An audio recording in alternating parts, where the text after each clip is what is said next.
ही दृश्य आपण पाहतो आहोत लालबागच्या राजाच्या ही दृश्य आपण या ठिकाणी पाहतो। दुसरीकडे नरे पार्कचा त्या ठिकाणी परळचा राजा जो आहे तो आता विसर्जनासाठी मार्गस्थ होतोय। तर आज संपूर्ण मुंबईत विसर्जन मिरवणुकांच्या दृष्टीने वाहतूक व्यवस्थेत बदल करण्यात आलेले आहेत। विशेष तयारी करण्यात आलेली आहे।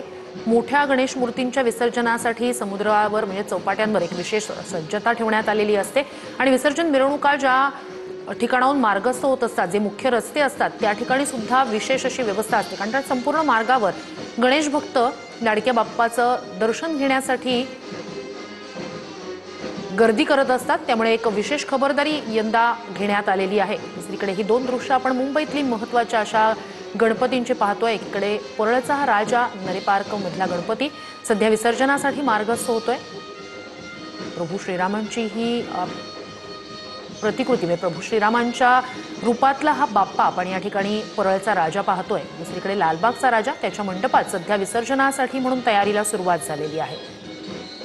तर बालाजी तिरुपती बालाजीच्या देखावा आणि ती थीम यंदा लालबागच्या राजाच्या मंडपात साकारण्यात आलेली होती। पहिल्या वेळेला जेव्हा लालबागच्या राजाची पहिली झलक सगळ्यांसमोर आलेली होती भाविकांसमोर, तेव्हा सुद्धा लालबागच्या राजाच्या उपरणावर तिरुपती बालाजींच्या कपाळावर जसा तिलक असतो म्हणजे टिळा असतो तशी ती एक प्रतिमा त्या ठिकाणी रेखाटण्यात आलेली होती। थीम सुद्धा यंदाची देखाव्याची जी आहे ती तिरुपती बालाजीच्या मंदिराच्या धर्तीवरच आहे।